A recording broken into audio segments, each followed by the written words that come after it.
al-muakhiru al-awwalu al-akhiru az-zahiru al-batinu al-wali al-muta'ali al-barru at-tawwabu al-muntakimu al-afu ar-ra'ufu malikul mulki dzul jalali wal ikram al-muqsitu al-jami'u al-ghaniyu al-mughniyu al-mu'ti al-mani'u ad-daru an-nafi'u an-nuru al-hadi al-badi'u al-baki al-warisu ar-rasyidu as-sabur alladzi lam yalid wa lam yulad wa lam yakul lahu kufuwan ahad laisa kamitslihi syai'un wa huwas samiul basir. Al-Fatihah.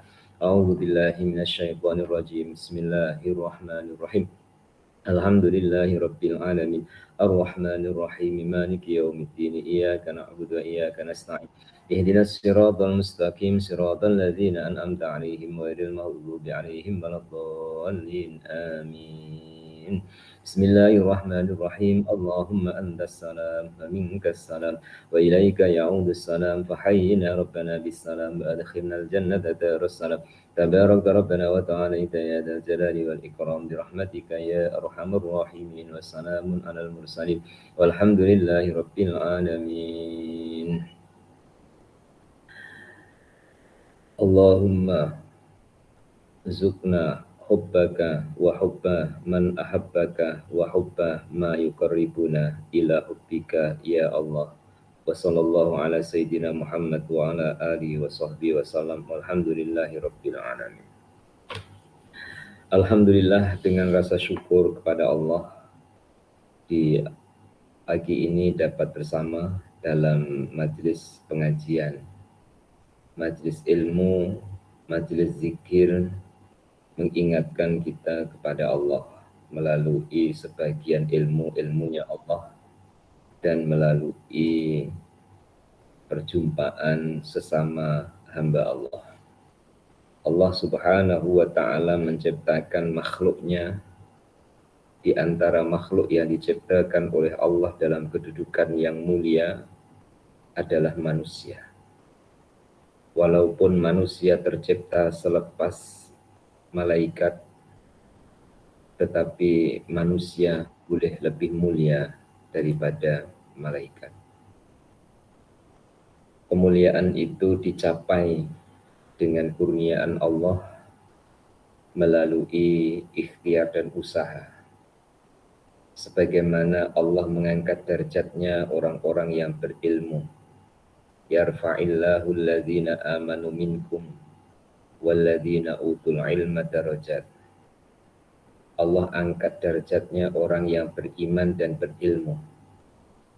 Di dunia ini Allah angkat pula derajatnya orang yang berilmu walaupun tidak beriman. Akan tetapi orang yang berilmu dan beriman akan diangkat derajat oleh Allah Ta'ala di dunia dan juga di akhirat. Diangkat oleh Allah Ta'ala derajatnya, kemuliaannya di sisi Allah Ta'ala dan juga di sisi hamba-hambanya, termasuk di sisi para malaikat di alam malakut sana. Nama kita terregister sesuai dengan ID card kita, bangsa dan negara sesuai dengan kedudukan kita berada di mana. Akan tetapi nama kita dikenal di alam malakut sana jika dan semoga dimuliakan oleh Allah Subhanahu wa ta'ala.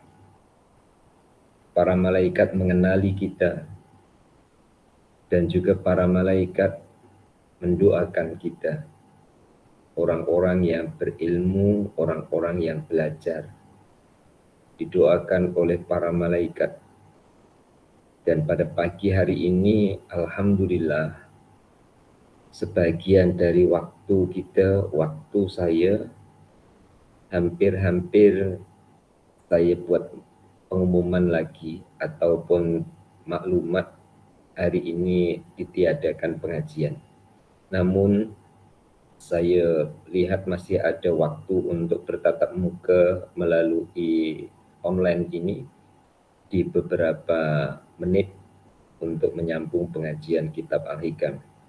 Karena pada pagi ini adalah perjumpaan atau pengajian orang-orang tua di kawasan kami di Jawa Tengah ini yang berhimpun di PTQ.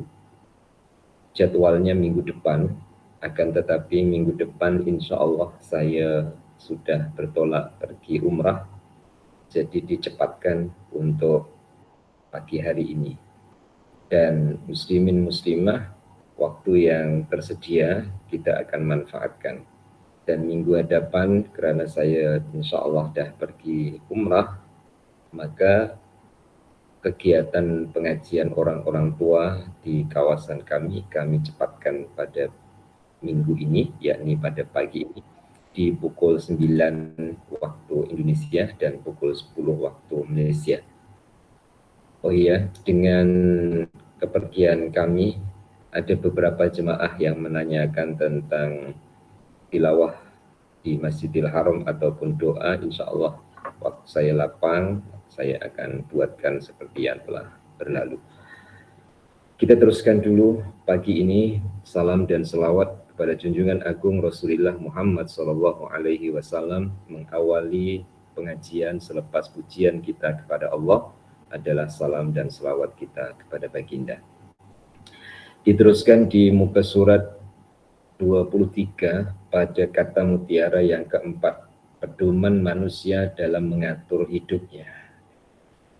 Tajuk ini adalah tajuk sifat kemanusiaannya manusia merasa mengatur hidupnya. Sebenarnya di sebalik kita mengatur ada yang maha mengatur, yaitu Allah. Bagaimanakah kita saat kita merasa kita mampu mengatur hidup kita? Waktu tidurnya, waktu mengajinya, waktu makannya, waktu rehatnya, seakan-akan kita mengatur. Sebenarnya bagaimana yang semestinya kita rasakan sebagai hamba dalam menjalani hidup yang sudah kita lalui sebagai pelajaran dan yang akan datang sebagai harapan. Saya bacakan terlebih dahulu. Untuk maksud ini, maka Al-Imam Ibnu Athaillah telah memutuskan dalam kalam hikmahnya yang keempat sebagai berikut. Arih nafsaka minat tadbiri. Fama qama bihi ghairaka anka la takum bihi li nafsika. Tenangkan jiwamu dari tadbir. Kerana apa yang telah berdiri dengannya atau telah mengatur padanya oleh selainmu tentang hal keadaanmu, maka janganlah engkau campur tangan pada sesuatu itu untuk kepentingan dirimu. Muslimin dan muslimah, sebelum penjelasan yang di bawahnya, penjelasan melalui huraian saya terlebih dahulu, dan semoga Allah Ta'ala mudahkan saya dalam menyampaikan, dan juga Allah mudahkan muslimin muslimah memahamkan dengan pemahaman yang benar di sisi Allah. Akhirnya saya dan jamaah pengajian Al-Hikam ini dalam menyikapi dan menjalani hidup benar menurut pandangan Allah, juga pandangan sesama manusia.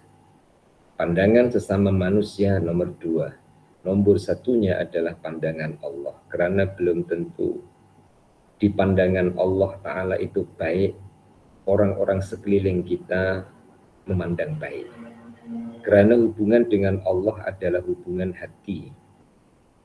Sedangkan manusia di sekeliling kita hanya mampu melihat luarannya, hanya mampu melihat casingnya, atau hanya mampu melihat zahirnya. Dalam kata hikmah atau kata mutiara ini diartikan arih itu tenang.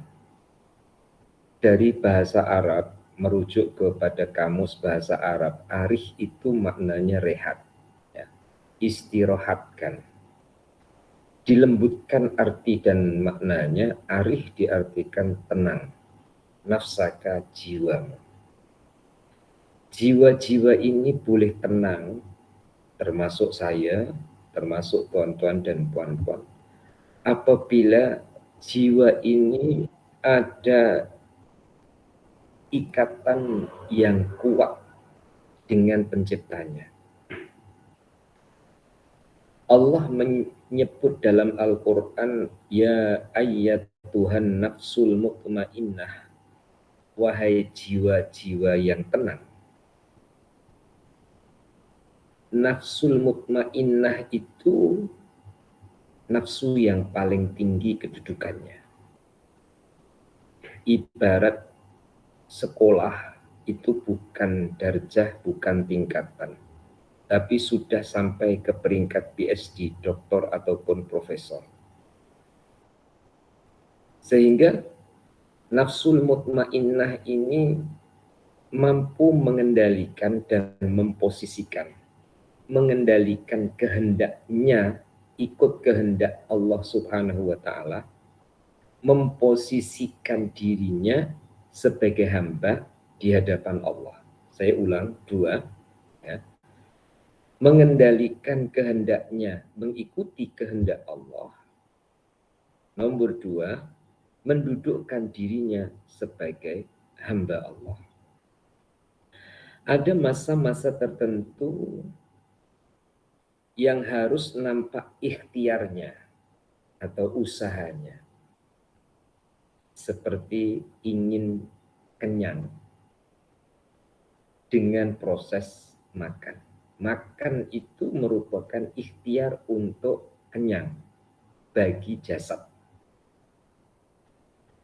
Ingin tenang hatinya, ikhtiar pergi mengaji ataupun belajar. Belajar dan mengaji adalah jalan ikhtiarnya untuk mendapatkan ilmu dan pengetahuan. Nafsul mutmainnah, nafsu yang tenang, jiwa-jiwa yang tenang, kadang diperlukan untuk menampakkan ikhtiarnya. Karena menampakkan ikhtiar itu adalah sifatnya manusia. Dan tuntutan atau perintah dari Allah Subhanahu wa Ta'ala untuk berusaha. Dan nafsul mutmainnah ini di hatinya tetap bergantung kepada Allah. Di hatinya tetap bersandar kepada Allah. Dalam bahasa Jawa itu semindi, semeleh, tetap bersandar kepada Allah. Walaupun bergerak seluruh anggotanya, tapi hatinya tetap sandarannya ke Allah. Walaupun berusaha sedaya upaya dan kemampuannya, tetap hatinya kepada Allah. Yang seperti inilah hati itu akan dapat rehat arih nafsaka minat tadbir. Saya buatkan contoh, ya. Muslimin dan muslimah, ada seorang arsitek, ya, arsitek yang merancang bangunan. Baik itu bangunan lantai 1 ataupun sampai lantai 10 ke atas. Dia sebagai arsiteknya. Dan memiliki pekerja yang dikendalikan oleh kontraktor. Yang mengaplikasikan ataupun menjalankan pekerjaan seperti yang dilukis atau yang direncanakan oleh arsitek dan engineering. Pekerja-pekerja, ketika dia bekerja, apakah dia harus memikirkan yang difikirkan oleh arsitek? Tentu normalnya tidak. Dia melakukan apa yang ia diperintahkan. Dia melakukan apa yang dia diposisikan. Dia melakukan apa yang dipertanggungjawabkan. Oleh itu, arsitek memikirkan dan merencanakan keseluruhan bangunan daripada E sampai Z. Dan bertanggung jawab terhadap pekerja maupun bangunan yang dibina dan yang dikerjakan oleh pekerjanya.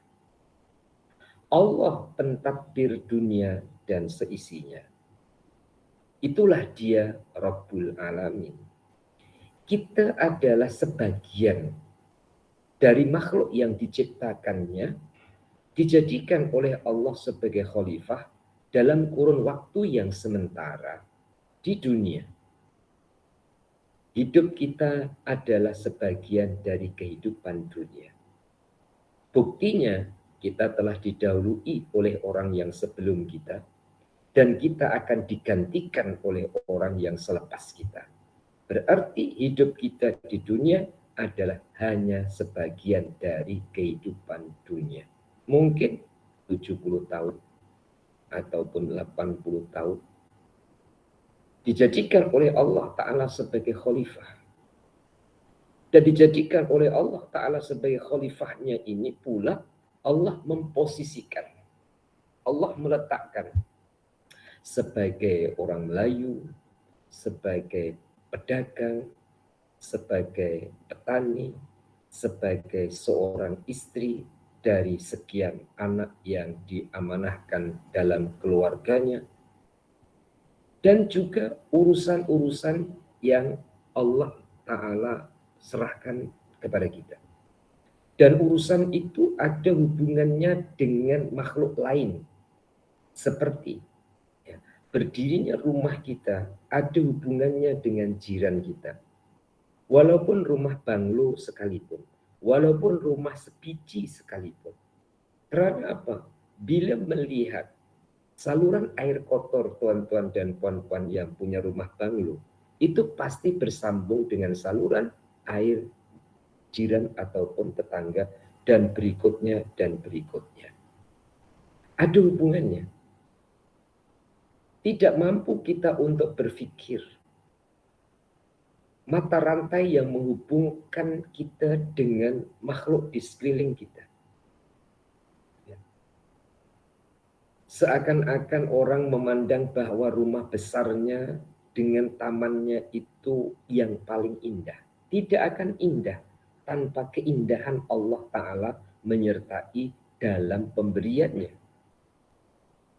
Adakah ketika kita memandang langit yang berwarna biru, berwarna putih, saat siang hari ataupun berkedipan, berkerlipan bintang gemintang di angkasa, yang akan menambah indahnya bumi sebagai tempat tinggal kita ketika kita memandang di atas kita.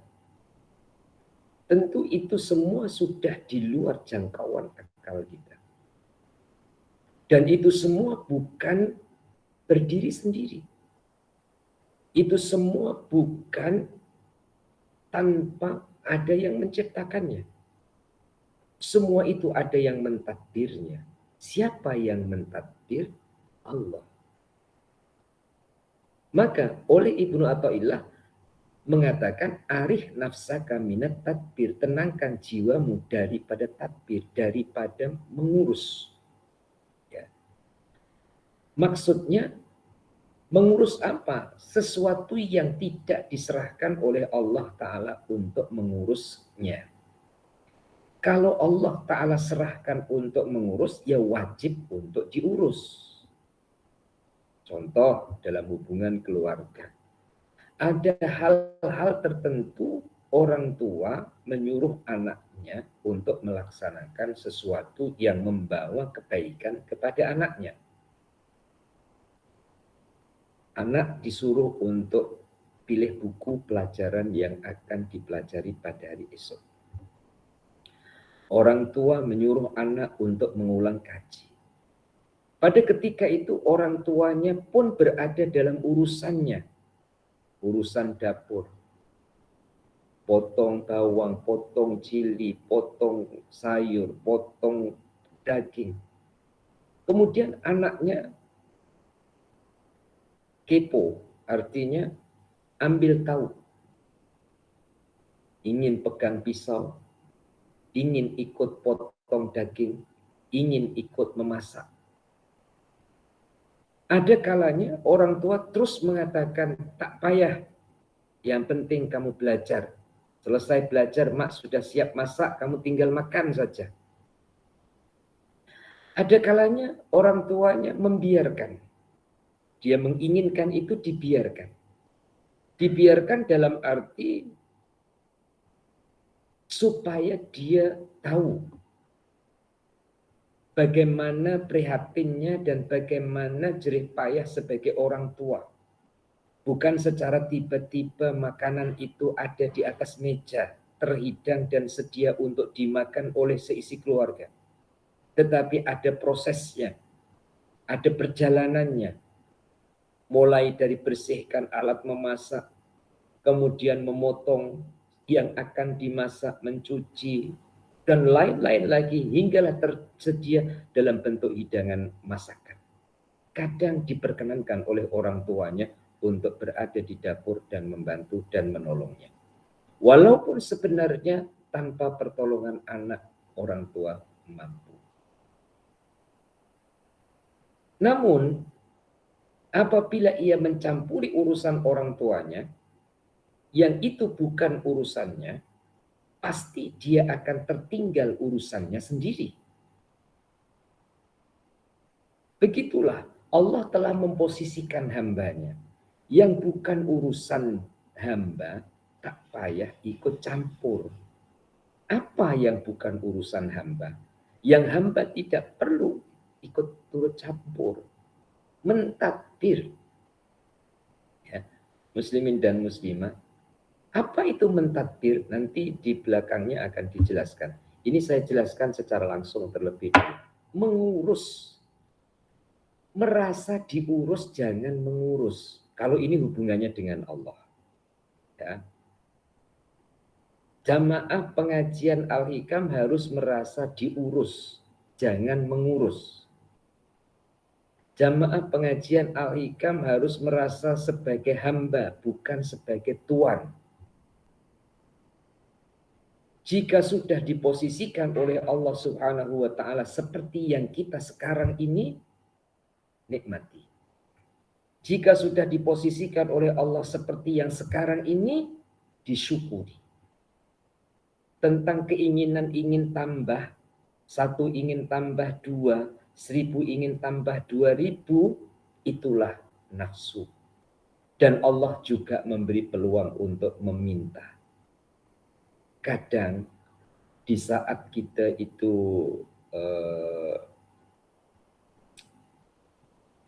DP ya bahasa Jawa, jinak-jinak dengan Allah. Ya.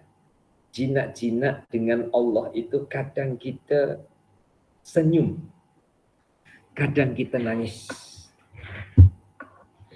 Betapa sempurnanya ilmu Allah Subhanahu wa Ta'ala menciptakan diri kita. Belum orang lain, belum makhluk lain. Betapa kasih dan sayangnya Allah terhadap diri kita. Kemudian dibalik, betapa hinanya kita di hadapan Allah Subhanahu wa Ta'ala dengan kemuliaan yang diberikan oleh Allah jika kita tidak mendudukkan diri sebagai hambanya. Dalam kata mutiara dan kata hikmah ini ditujukan kepada kawan-kawan yang pada hari ini sedang menghadapi urusan yang dianggap besar dan berat. Rehatkan, tenangkan. Ya. Bagaimana akan bisa tenang kalau urusan itu belum selesai? Itu pertanyaan kanak-kanak. Saya ulang, bagaimana akan bisa tenang kalau urusan belum selesai? Itu cara berpikir kanak-kanak. Justru urusan belum selesai, kita hadapi dengan tenang, itulah sebuah kenikmatan dalam perjalanan. Dan ini untuk diri saya sendiri. Ya. Kemudian semoga berkahnya melimpah kepada tuan-tuan dan puan-puan. Ketika urusan belum selesai, kemudian kita dapat tenang menghadapinya, itulah kenikmatan dalam hidup kita. Muslimin dan muslimah, masak sayur, masak daging dalam satu waktu. Kira-kira mana lebih cepat? Masak sayur lebih cepat. Sebelum masak, sebelum jadi, sebelum selesai masak, perjalanannya harus dinikmati. Maka kadang, Masya Allah, ya, yang masak untuk keluarga besar, itu sampai berpeluh-peluh, ya, karena panas, karena banyak, berdiri, duduk, ambil barang, ini jalan sana, jalan sini, tapi senyum saja, tenang, gembira. Berarti bukan satu urusan itu menjadi beban dalam kehidupan. Dan tidak semestinya selesainya urusan baru senang. Ya dalam perjalanan itu kita dapat menikmatinya. Jadi muslimin muslimah, ini penggal yang pertama, arih nafsaka minat tadbir. Penggal yang kedua, fama koma bi wairuka anka. Karena apa yang telah berdiri dengannya atau telah diatur oleh selainmu tentang hal keadaanmu, la takum bihi linafsika. Jangan engkau campur tangan pada sesuatu itu untuk kepentingan diri. Muslimin dan muslimah, disinilah letaknya kita itu susah, saya dan muslimah. Karena apa? Karena selalu memulangkan untuk kepentingan pribadi. Jika dianggap tidak menguntungkan dirinya, maka dianggap tidak berjaya. Jika tidak menguntungkan dirinya, dianggap merugikan. Padahal kita boleh memberi kebaikan kepada orang lain, walaupun kita rugi dari matematikanya, dari perhitungannya, itu tetap untung. Saya contohkan yang sering berlaku dan mungkin berlaku kepada tuan-tuan dan puan-puan. Sebagai atuk yang sejati dan nenek yang sejati, bukan atuk pemberian sultan. Ya. Karena apabila sudah punya cucu, otomatis akan dapat gelar datuk. Ya. Bahasa Indonesianya kakek, nenek, ataupun mbah. Gitu ya. Di usia 50-60, itu sudah masuk dalam usia tidak produktif dalam ekonomi. Ya. Pemasukannya ataupun pendapatannya tidak seperti ketika muda dulu. Umumnya, jika punya investasi yang hasilnya semakin bertambah besar, nah itu rezekinya. Hanya saya membayangkan saja, bahwanya uangnya itu cukup-cukup saja. Ketika cucu datang, cucu tidak akan pulang tanpa membawa pemberian dari neneknya, dari atuknya. Kalau adanya duit, ya duit walaupun sedikit. Kalau adanya buah, ya buah. Apakah itu merugikan neneknya? Tidak. Walaupun harus mengeluarkan dan berkurang dari yang dimilikinya. Karena kepuasan bukan dari tambahan. Kepuasan bukan dari apa yang diterima. Tapi kepuasan adalah apa yang mampu diberikan. Oleh Ibnu Athaillah mengatakan, jika orang itu masih tetap mendahulukan kepentingan pribadinya, ia tidak akan bisa untuk merehatkan nafsunya. Jadi, mari jom muslimin dan muslimah, ya, kepentingan-kepentingan diri kita kurangkan. Dan kita lebih mendahulukan kepada kepentingan umat. Di peringkat yang pertama, tentu ya, siapapun di antara kita menginginkan balasan dalam amalan. Tapi jika terus diamalkan, tidak lagi menginginkan balasan karena percaya pasti mendapat balasan. Seperti seorang pekerja, bulan pertama dia bekerja, selalu dibayangkan upah dan gajinya. Bila sudah setahun, 2 tahun dia bekerja, dia tidak akan bayangkan gajinya. Kalau membayangkan pun mungkin naik gajinya. Ya, bukan gajinya lagi. Apabila itu sudah diterimanya, dia akan membayangkan ataupun mengharapkan prestasi dalam pekerjaannya, bukan upah ataupun gaji yang diterima. Semoga di sisi Allah Subhanahu wa Ta'ala, setelah kita betul-betul merasakan Allah pemurah, Allah penyayang, Allah maha kasih, Allah maha memberi rizki, Allah memberikan kita sehat, Allah memberikan kecukupan. Rasa itu sudah tertanam di dalam diri kita. Kita mulai ingin untuk berkhidmat kepadanya dan meningkatkan prestasi perkhidmatan kita kepadanya. Saat kita meningkatkan prestasi khidmat kita kepadanya, sudah pasti Allah yang tidak buta, tidak tuli akan memberikan tambahan yang terbaik untuk hamba-hambanya. Jadi prosesnya 3 sebagai kesimpulan sebelum saya tutup. Nomor 1, sadari ataupun rasakan kita itu hambanya, kita bukan tuan. Kita harus merasa bertuan. Lebih halusnya dalam urusan agama, kita mesti harus merasa bertuhan. Yang tidak ada Tuhan melainkan hanya Dia. Dalam kalimah pusaka, kalimah tauhid la ilaha illallah. Yang nomor 2, hamba diberi oleh Allah amanah untuk dijaga dan diuruskan.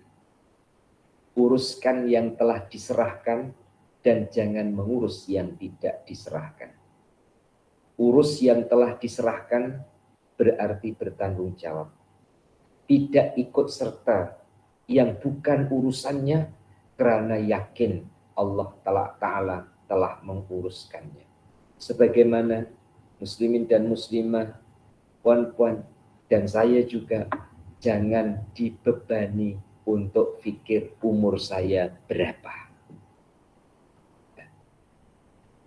Jangan dibebani kita untuk berpikir saya meninggal di mana. Jangan dibebani untuk berpikir saya meninggal umur berapa dan berapa lama lagi. Hari apa, jam berapa, di mana. Itu bukan urusan kita. Urusan kita yang hari ini yang diserahkan, itulah yang kita hadapi, itu yang kita nikmati, dan itu yang kita syukuri. Yang nomor 3, melepaskan kepentingan pribadi.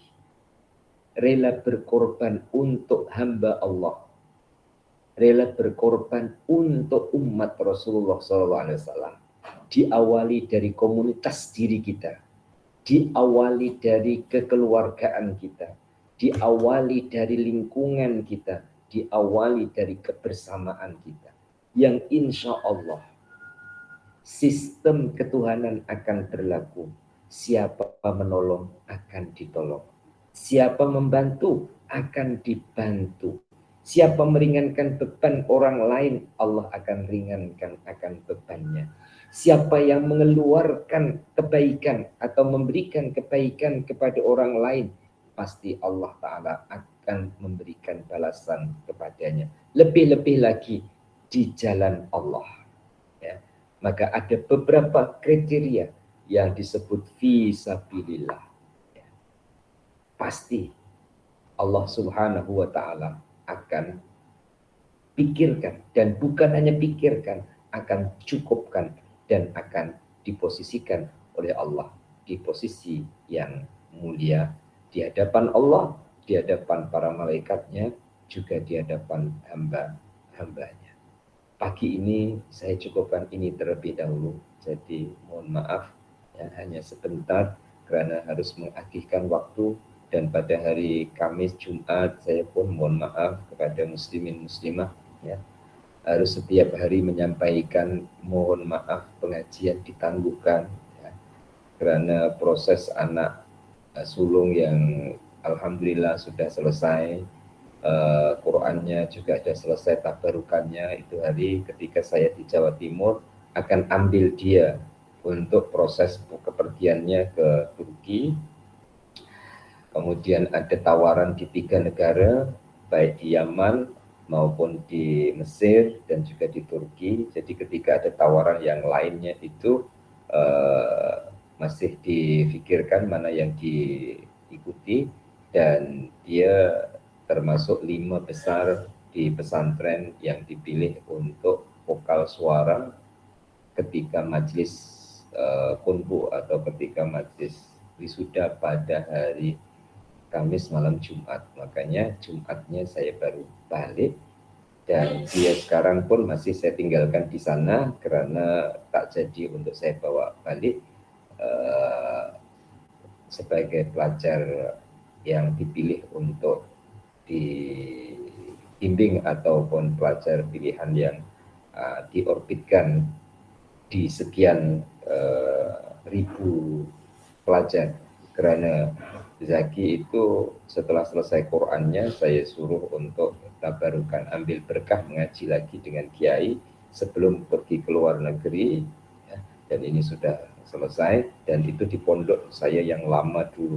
Pelajarnya sekarang itu lebih kurang keseluruhannya ya, pelajar pondok lama itu sekitar 22.000 kalau di keseluruhan. Jadi dari sekian itu terbagi jadi 2, ada yang perempuan lain itu sekitar 10 ribuan, yang lelaki itu 14 ribuan. Jadi dari sekian pelajar itu dia terpilih untuk 5 besarnya. Kemudian ada majelis yang saya kira karena dia tidak memberitahu sebelumnya kalau dia terpilih, akhirnya saya pun tak dapat atau tidak bawa dia balik, saya pun balik dengan orang rumah dan dia masih berada di sana untuk proses yang berikutnya. Demikian Kamis Jumat yang saya maklumkan kepada muslimin dan muslimat. Dan kebetulan pada hari ini pula adalah tawajuan thariqah yang dicepatkan 1 minggu, karena insya Allah pada hari Jumat saya bertolak untuk pergi umrah. Dan bagi jemaah yang menanyakan tentang tilawah ataupun doa, insya Allah malam lah ya, selepas saya menguruskan majelis tawajuan ini, karena tawajuan ini juga dalam 500-600 orang dan semua itu kita kasih makan ya. Maka seperti orang punya kenduri ya. Tapi di PTQ sana ya, di PTQ sana. Jadi semuanya sebelum balik nanti selepas majelis ya, semuanya harus makan baru pulang. Demikian untuk pagi ini, dan kita akhiri dengan baca doa. Bismillahirrahmanirrahim. Allahumma sholli wa sallim ala sayyidina Muhammad wa ala ali sayyidina Muhammad. Allahumma rzuqna ilman nafi'ah wa amalan sholihan maqbulah wa rizqan halalan thayyiban wasi'an mubarakah. Rabbana atina fid dunya hasanah wa fil akhirati hasanah wa qina adzabannar. Sallallahu ala sayyidina Muhammad wa ala alihi wa sahbihi wasallam. Alhamdulillahi rabbil alamin. Taqabbalallahu minkum minna wa minkum taqabbal ya karim. Muslimin dan muslim, saya dapat live-kan, nanti saya live-kan. Jika tidak, biasanya ada rekaman yang akan dimasukkan ke YouTube pada hari berikutnya. Terima kasih. Hadanallahu wa iyyakum ajmain. Assalamualaikum warahmatullahi wabarakatuh. Waalaikumsalam.